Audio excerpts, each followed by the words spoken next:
everybody, Realm Builder Guy here, and welcome back to the channel and a new Crusader Kings 3 guide.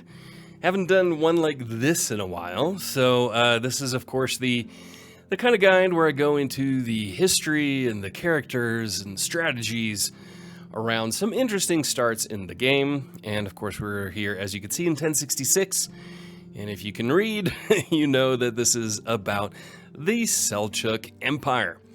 Now, I haven't done one of these more history-focused guides in a while, and I hope you will enjoy. This was actually requested quite a few times over the last several months. And, you know, in my backlog of guides to do, this is definitely one that was in there, and now I'm getting to it. As always, thank you for all comments and likes and subscriptions. It's very highly appreciated, and if you could drop a like on this one, if you can get 100 likes on this, that would be pretty cool. So, oh yeah, and don't forget to check out the links in the description to Patreon. Thank you for the people supporting what I do there, as well as Twitch, Twitter, and Discord. And please jump in on the Discord. Always some interesting stuff going on there. So, we will, first of all, get into the history of the Seljuks in more, as always, macro, and then getting into the micro level. Now, the Seljuk Empire was founded in 1037, and it is the, if I remember correctly, the Kinki branch, or the Kinnik branch of the Oghuz Turks. And the Oghuz Turks, if you start in the 867 start, there are quite a few Oghuz Turks in this kind of region of Asia right here, and this is where they came from. Migrated down here into Central Asia, conquering here first, and then sweeping into present-day Iran, Afghanistan, Pakistan, Iraq, Syria, and northern Saudi Arabia. It was really founded in 1037 by the brothers Tugril-Bek and Chagribek. Very famous things that happened with the Seljuks, of course. They were really I would say, the true beginning of the end for the Byzantine Empire, which still held on for almost 400 more years until the final bastion of the Byzantines of the Eastern Roman Empire fell. But the Seljuks started that really in 1071 at the Battle of Manzikert, where they defeated the Byzantines and basically conquered most of Anatolia. And that triggered then the First Crusade. Now, the realm itself had after the original of Tugril and Chagribek, had two major leaders that I will get into here in a minute, in Alp Arslan and his son Malik Shah. But before I get into those two characters who are in the game, I'm going to talk about what happened to the Seljuk Empire that eventually did fall apart. Now, under the leadership of Alp Arslan and Malik Shah, you can basically say it extended from most of Anatolia in the west all the way to the borders of China in the east. It was one of the largest, most powerful empires in the Middle Ages, and in all of human history really, but especially in the Middle Ages. And it finally fell apart because, well, if you've played Crusader Kings 3 at all, partition, and that's right. It's basically the heirs of Malik Shah started battling each other. On top of that, you had army commanders and the Atabeks, who were the regional governors, fighting each other for control, and it just started disintegrating to the point where it was easily conquered by another empire, by the Khwarezmian Empire, in 1194. There were still descendants of the Seljuks that held on right here in Anatolia in the Rus Sultan, or Rum Sultanate in Anatolia, until they were finally conquered in the 1260s by the Mongol invasion. So that's the general overview of the Seljuk Empire. Now let's go a little bit deeper. Now, as I had mentioned previously, this is Sultan al-Muazzam Alp Arslan Chagri Begolu, and he is the Sultan of this empire tier realm of the Seljuk Empire. Very strong, very powerful character, great attributes and traits and so on. Has plenty of claims all over the place. I mean, here, Principality of Mesopotamia, that's kind of a cool sounding one. And then, of course, a lot of titles, is already over the domain limit, and has a bunch of kits. Now, what's important about Alp Arslan? Now, he's the son of Chagribek, so that's one of the two brothers who founded the Seljuk Empire. And he expanded the empire greatly and conquered Anatolia and really spelled the beginning of the end of the Eastern Roman Empire. And he was the leader of the Seljuks in 1071 at that famous Battle of Manzikert. Now, for me, he, of course, would be an interesting one to play if you want to play as someone who is controlling the Seljuk Empire from the get-go. Yeah, I mean, going after the Byzantines is a really, honestly, a great tactic right from the start. You're already at war with them. You're already attacking them. So you may as well, you can see right here, you are already in the invasion of Armenia, so making a push here. So you may as well keep going that. You have 25,000 soldiers at your disposal, including 17,000 special soldiers. Now, in one of my guides to the military for CK3, I talk about special soldiers. They're great. They don't replenish. So when they're dead, they are dead. So keep that in mind. Now, you're already at war with the Byzantines. You may as well continue that war.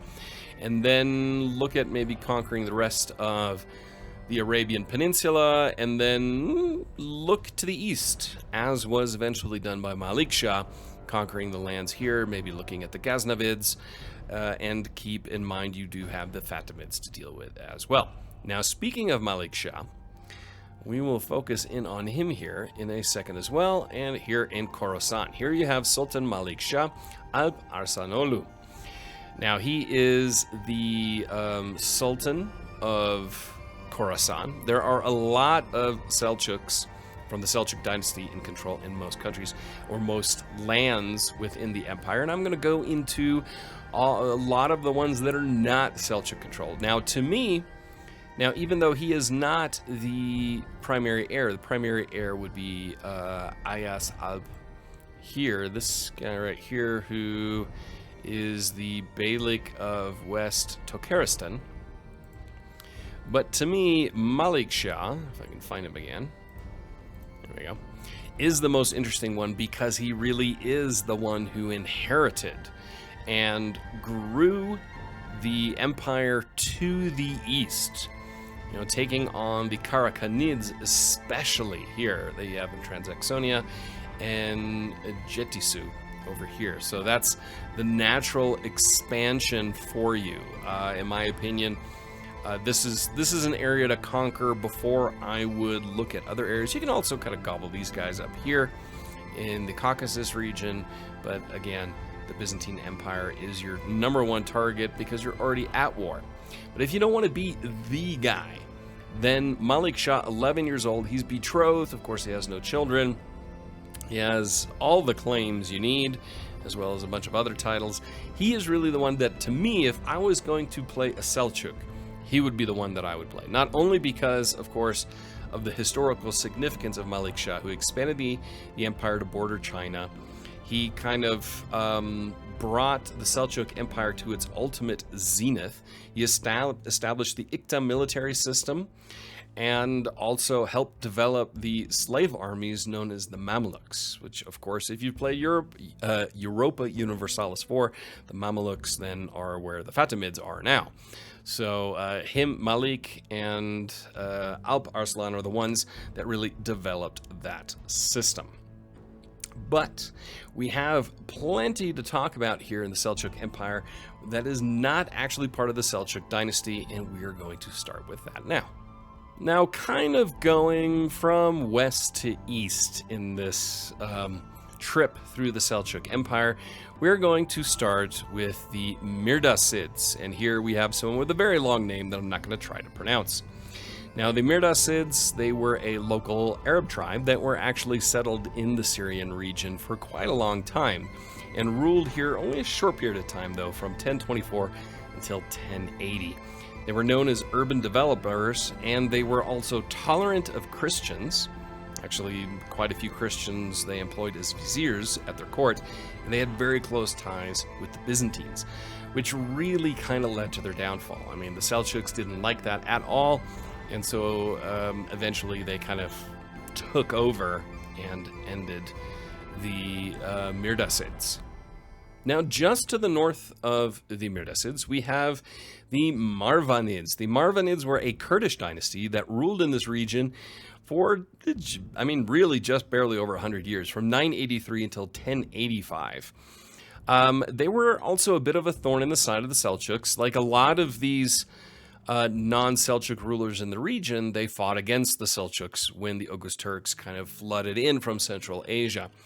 And they also had a closer relationship to the Byzantines, which, of course, geographically you can see why. It's about surviving. They eventually fell after internal treason overthrew them, and then the Seljuks took over control. So here, this would be an interesting one to play, but very difficult. Now, with a war already with the Seljuks attacking the Byzantines, gobbling up some territory here pretty quickly would be a key one. The same with the previously mentioned Mirdasids, as well as the next ones we're going to look at. Now we are with the Uqaylids. Now, the Uqaylids were an Arab dynasty that kind of moved into this region and took over a lot of the region. Now, one of the key areas they took over was Mosul. They ruled the area from 990 until 1096, and they were really the dominant power in what's present Iraq, or northern Iraq, until the Seljuks came there and controlled Mosul for most of it. The current ruler we have here, which is Sharaf At-Dawla ibn Alam Abdin. There we go. He subjugated himself to the Seljuks. I mean, he basically recognized Seljuk rule over the Uqaylids, probably for survival reasons. And you can see here compassionate lackey, so maybe that plays into that. But here, just like with the Mirdasids and Marwanids, you stand to gain from the Seljuk war with the Byzantines, so supporting that, going in here and gobbling up some territory is a very good tactic to take. Now, they were actually eventually, they eroded from going from one of the most dominant powers of the region, just succession war after succession war eroded, and the Seljuks just then took it over, which happened quite often in this region right here, where it's not that the Seljuks conquered or supplanted the ruling dynasty. They kind of disintegrated themselves, and the Seljuks just went, yeah, sure, we'll plop one of our kids in control here. Now, kind of staying in this region, we are over here with the Rawwadids. Now, the Rawwadids were rulers of the Azerbaijan region who came from Arabia and actually became Kurdish in culture. And you can see here, they are of Kurdish culture. They Kurdicized, I don't know if that's the right word, over time, and ruled from 955 until 1071. Now, they were one of the most vehement opposition forces against the Seljuk Turks invasion, and because of that, this was actually one of those where Alp Arslan, who I talked about, who's the current ruler of the Seljuks, just went in and deposed the ruler, just said, nah, you're out, I'm taking over. Now with the Rawwadids, same tactic I would do, strategy as the other ones I just spoke about, is the war with the Byzantines, take it to your advantage and take over some of those lands. Alternatively, go and try and conquer some of these smaller realms next to you, or even internally going after, say, the Annazids here, who we will talk about next. Now the Annazids are an interesting dynasty. You actually have 3 Annazids ruling different areas within the Seljuk Empire. Now, first you have this guy here, Seljuk, in Zanjan, and then in Tib you have Kureseyidi. But the head is Bek Badr Kure Muhalhil of Isfahan. Now, the Annazids were a Kurdish dynasty that ruled for a little bit longer than some of the other ones I had just mentioned in the area from 990 until 1116. They fought against the Seljuks, but were then conquered in 1046. The key thing you have here is the Annazids, is the fact that you have Isfahan. And in Isfahan, you have the Friday Mosque, which gives you some great bonuses. Holding taxes plus 20%, the development growth plus 25%, monthly development growth of plus 0.2 in the county, as well as level of devotion impact of plus 50%.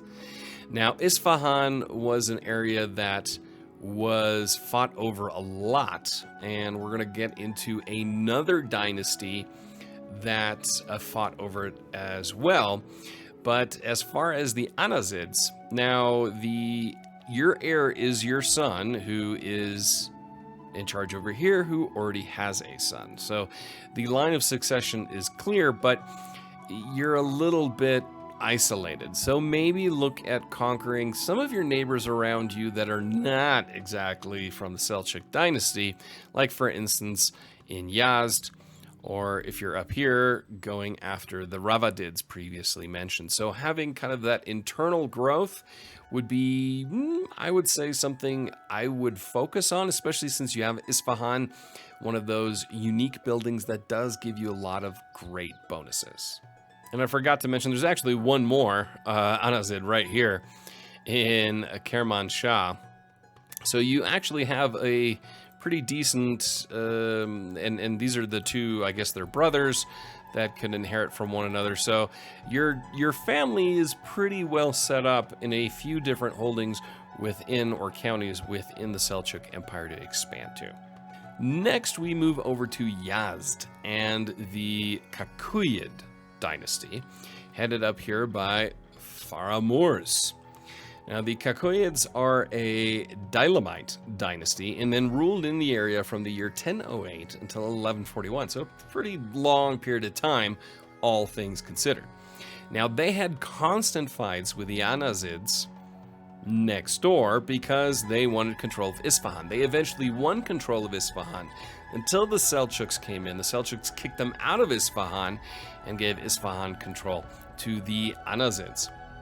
Faramurs was one of those who fought against the Seljuks until they were conquered in 1051, but the Seljuks actually really liked him, and that's a theme here as far as people that the Seljuks conquered.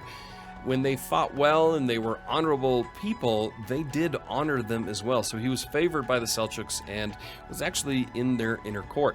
They were known as urban developers. Now, if I was going to play as them, the first target here is Isfahan, and then building up some internal alliances also with other Seljuks. I'd try to get, buddy here with Malik Shah, and then have some internal wars and gobble that up. Having Isfahan would be a key one to go after, in my opinion.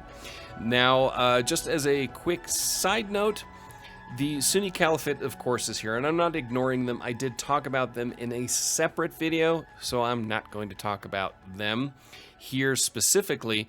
The one thing about them to keep in mind is they're in an area that has a lot of great development, so, they would be an interesting one to play here within the Seljuk Empire, or one that would be interesting to conquer.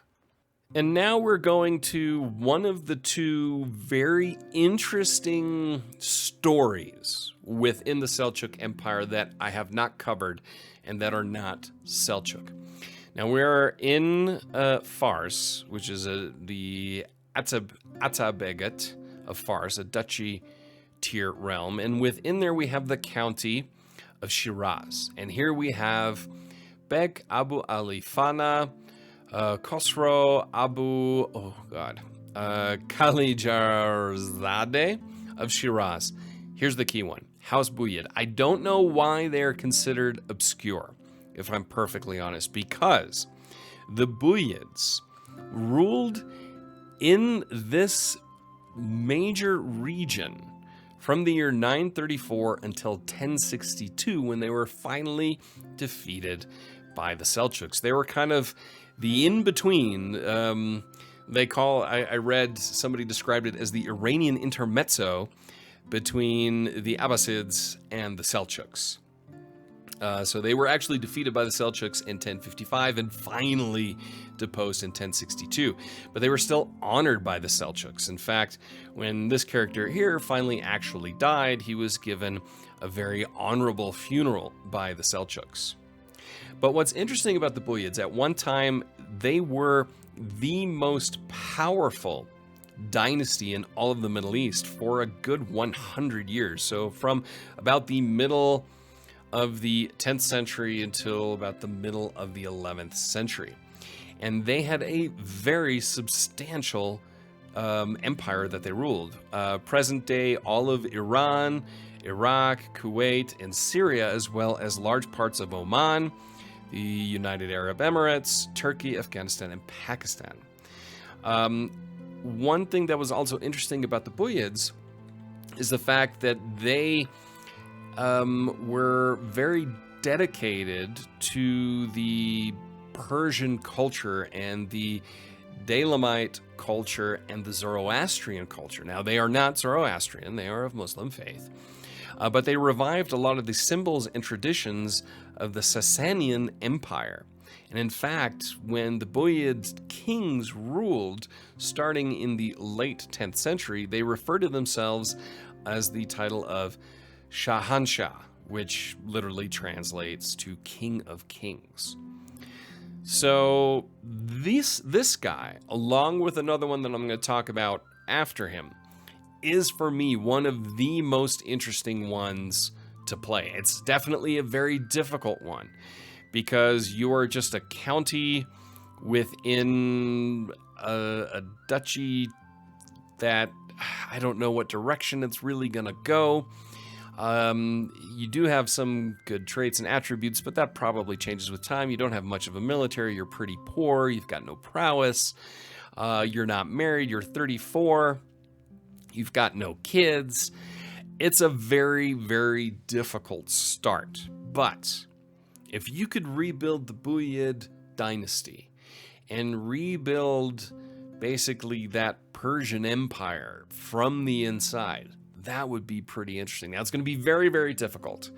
Going after Fars is obviously the big one, but building some alliances outside, again, difficult because, well, you're just a county tier. But first things first, get a good marriage, ideally with a decent alliance, and kind of build from there. Intrigue from the inside is the key thing. Now, the last one I'm going to talk about is kind of a very intriguing one. And we're going to be talking about a Christian realm within the Seljuk Empire. And up here in Kachen, in basically Armenia, we have Beg Grigor of Kachen of the Aranshahik dynasty. This is one of the most ancient dynasties, period, but especially when it comes to Armenian history. The Aranshahiks, which translates to the Shahs of Aran, who is the founder of the dynasty, actually had a very interesting history. Now, they were thought to have died out. They were the ruling family of Armenia, of the ancient Armenian kingdom. And some, reading through a lot of their history, they say they can trace themselves back to biblical times and all the way to Noah. So it's an interesting, fun story that just gives you a little bit of background. Now, they were thought to have all been killed by the Marwanids, who in the 7th century invited the entire Aranshahiks to a banquet and then killed them all, kind of in, Red Wedding, Game of Thrones style. But obviously they didn't kill all of them, or supposedly not. And a few people still survived through cadet branches, and eventually they built up this principality, which then turned into a kingdom, the kingdom of Artsakh. And they were former vassals of the Bagratid Armenians. Now, Bagratids, you can find them here, the Bagrationes of Georgia. I don't know if there are any other ones right here in Lori as well. And if we go in here at a smaller level, so here you've got Paluvians, they are Armenian, but you've got this entire Armenian region here. Let's see, do we have a kingdom title? There. So now you have Armenia right there that you can see. And building that from these ancient foundations. Here you see Aran, again, Aran Shahiks, the Shahs of Aran. And these are very much the core regions of the Armenians. So this would be a very interesting one to go for. They were actually then conquered in 1064 by the Seljuks, so it's still relatively recent in 1066. The reason they were easily conquered because the Byzantines kind of betrayed them. Now, the Byzantines said, we'll recognize you as leaders of Armenia. And then the Byzantines went, hey, we want to conquer all of Armenia, which then they eventually did, which of course weakened the position of any Armenian in this region. And then the Seljuks just kind of rolled them. So similar to the Buyids I just talked about, taking over the Aran Shahiks would be, well, very, very, very difficult because, well, you're a different faith than your liege. You're surrounded by a lot of people within the realm that are of different faith. There are some around you that are of your faith, but you're in a very, very difficult position. Now, the advantage is you've already been conquered. So the Seljuks are not going to conquer you again. So maybe it's an opportunity to try to conquer some of the ones around you and under the guise as a vassal of the Seljuks, build an Armenian kingdom and then eventually declare independence. Maybe form an alliance with the Byzantines or the Georgians. You've got a few other ones here, Alania as well to the north, that are of similar-ish faith, at least they're Christian. So that is one route you could go, but definitely one of the most interesting one here. I'd save the best for last, in my opinion, whether it's the Aran Shahiks or the Buyids. Very difficult start, very interesting start. That I would recommend if you really know what you're doing. So needless to say, I'm probably not going to start as them, but it's something that I will keep in mind. Could be a really fun, difficult playthrough for the future. Now, you need patience because you really need to develop your own county first, build up some strength and some wealth, and then kind of go from there. But keep an eye on the Seljuks trying to conquer the Byzantines when you're in this region, whether you are as the Aran Shahiks or anyone else. So there you have it. That is an overview of the Seljuk Empire here in Crusader Kings 3. A lot of interesting starts you could go for. The war with the Byzantines opens up a ton of possibilities if you take over as one of the vassals in this region, or even as the Seljuks themselves. The wars around Isfahan make for an interesting storyline, as well as resurrecting some ancient dynasties, whether in Armenia or in Persia. So I hope you found this interesting. If you did, don't forget to hit that like button. Subscribe if you're new to not miss anything here on the channel. Until next time, I'm Realm Builder Guy, and I will talk to you soon. Bye.